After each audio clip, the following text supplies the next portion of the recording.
Hi everyone, I'm Allie with Potomac Beads. Join me in making this Pandora's box bracelet featuring our newest bead, the Tubelets. So I'm very excited to be able to start using these tubelets and calling them by their name. And I have on here to create the base for my Rivoli to sit, or my Chaton to sit in here, 4 of my tubelets separated out by a 15-0 each. I'm going to tie this into a knot to get it into a box shape. I'm going to think of this as the bottom of my box, and then we'll create a little bit of a bigger box to sit on top that's going to be our lid of our box. Once you have that knot tied, and I did leave a little bit of a tail so that way I can come back and add on to this side or add a clasp if I need to, I'm going to sew through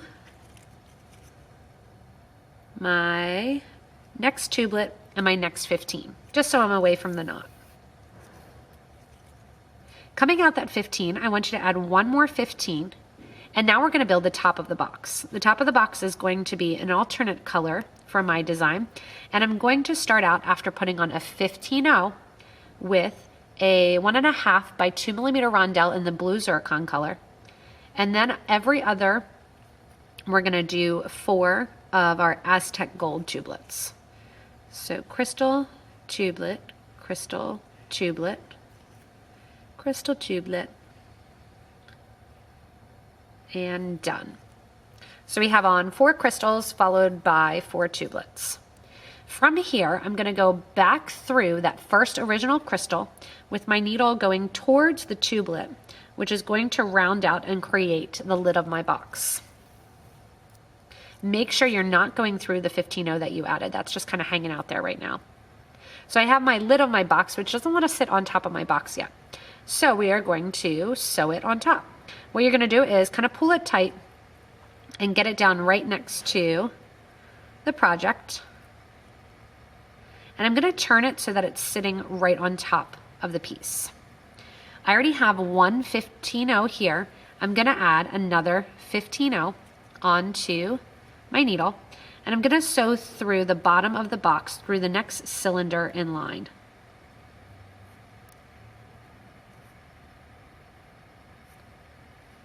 Coming out that next cylinder, you can give it a pull now, and that's a little bit tighter, and it'll yank it in place. Coming out that bottom portion, so that bottom silver cylinder, add a 15, sew through the crystal from the top of the box.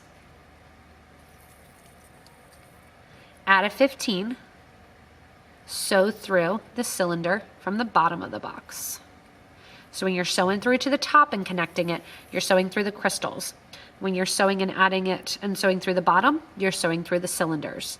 Add a 15 at each connection point before you sew through. Add a 15, sew through the bottom. What's going to happen is the lid is going to fit nice and tight right on top of our silver box. You can do this all in one color of tubelet too. You don't have to do the 2. I just love two-toned pieces.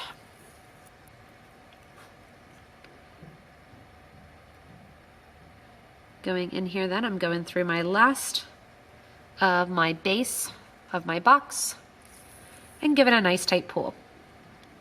There I have one box sitting on top of the other. It actually looks pretty cool from both sides, so if you wanted to, you could use it on both sides. The original idea, actually, I was going to have the bottom facing up. Then I started going in and making the bottom and realized how pretty the bottom looked, so switching from the top to the bottom, so you can actually do either design. What I'm going to do now is take my thread and a needle as I'm coming out of that last one of my tubelets on the base, and I'm going to get to the top of the piece. To do so, you're going to go through the 15-0 that sits there, and through the crystal, and out the crystal. When you're out through the crystal, we're going to add 11 O's between each of the crystals. So we're going to continue going around the top here, adding 11 O's, 3 to be exact. 3 11 O's, and then you're going to sew through the next crystal in line. Kind of push them towards the middle of the project so you don't have lots of extra thread. three 11-0s, and these are in the Crystal Lab full color, through the next crystal. Again, kind of push them towards the center so we don't have as much thread.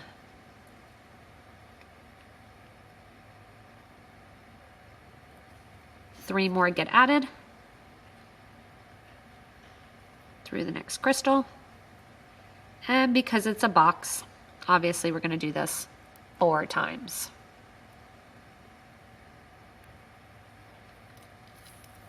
After I do the 4th one here, I'm going to grab my Chaton and kind of lay that in place before I pull my bezel tight. Once you have on your last 3 11s, sew through the crystal and then also up through the first 3 11s that you put on. So your first grouping of 3.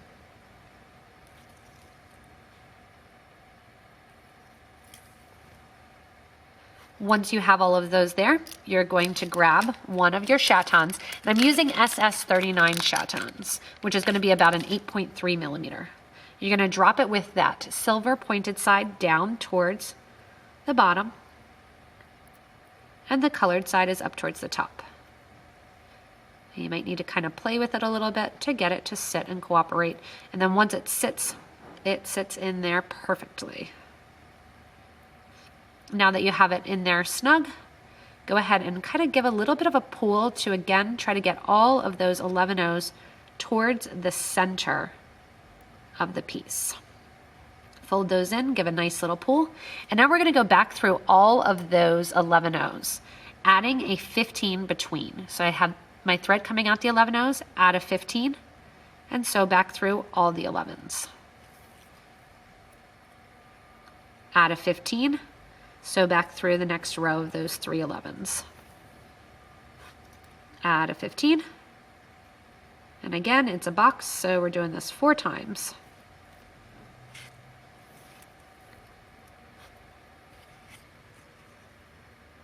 Once you get that last one in, you're sewing back through the original 3 11s that the thread was coming out of. Give a nice tight pull, and that gets your little Pandora's box, the first one completed. So we're going to build a series of boxes, and we're going to link these boxes. So you can either link them that they're sitting on the square here, or you can actually link them on the diamond. I'm going to do both with kind of that right angle weave section while we're linking them, and I want to add a little bit more of the crystal look to that. I need my thread and needle right now to get down to the bottom of the box. So I'm going to retrace basically a thread line, coming out of the 11s, going through the next crystal in line, since that's where the thread originally came from, going through then one of the gold tubelets, going down that gold tubelet, then going through the 15 that sits below, and then going through and coming out through that silver tubelet. So again, you have to decide here if you want it to sit on the square or on the diamond. I'm going to keep it on the square because I think it looks more like a box that way. Coming out that last tubelet here, you're going to add an 11, crystal, 11, another one of your silver tubelets, 11, crystal, 11. That's going to then sew back into the tubelet that we're coming out of from the other side. So that way it's going to sit in that right angle weave, kind of rounded out connection part. From here, so back up through the 11, 15, or the 11 crystal 11. That sits on the side, out through the silver. And then guess what? Time to start over. To start over, we're going to again create our original base of our box with our 15 sitting between each one of our cylinders. So I have 15 cylinder, 15 cylinder, 15 cylinder, ending with a 15. So you want to start and end with a 15. Taking the thread and needle, then you're going to go back through in a circular fashion through that first one of your cylinders, and now you have your first shape there. Coming out here, you're going to go in, add your 15, and then do the top of your box with your crystals and your 4 Aztec beads. You can put this video on repeat if you need to continue to make your Pandora's boxes and continue to the whole length of your bracelet. And we'll come back and we'll actually create the clasp to hold it together. So once you have all of your boxes completed, and I ended up with 9 boxes for my wrist size. It's actually going to be a little bit big. I probably could have gotten away with 8 boxes. You may need 8 to 10 boxes. At the beginning of the video, I actually did enough for 10 boxes just in case for that material list. And what we're going to do is we are going to add a clasp. I already did it on one side because it's the exact same as the other side, and figured that I'd show you on the second side as well. The clasp I'm using is the Potomac's clasp, and this is a nice kind of box clasp here that has that little pull tab, and it has a spot to put a 10mm Rivoli, which I'm going to do in that same kind of blue Zircon color, which is a little bit darker with that silver foil. But basically this is going to be the end actually that I just did. So I'm going to go back to that starter side and put a needle on the starter side and then get ready to add on and add the clasp to the end of this side. So on this side here, the important thing to realize is that because I am using a 2-part clasp, that I do have a portion that is going to kind of sit the correct way. Coming out of the last one of my tubelets, I'm coming out of this silver and I'm going to add 1 15/0, 2 11s, and 1 of my crystals. I'm then going to take this thread and needle and go up through the other side of the clasp. And on the first side, obviously you don't need to worry which side it is. From the clasp, I'm going to go down through the crystal and then repeat the seed beads on the opposite side, adding in 2 of my 11s and then 1 of my 15/0 seed beads. So back through that silver tubelet.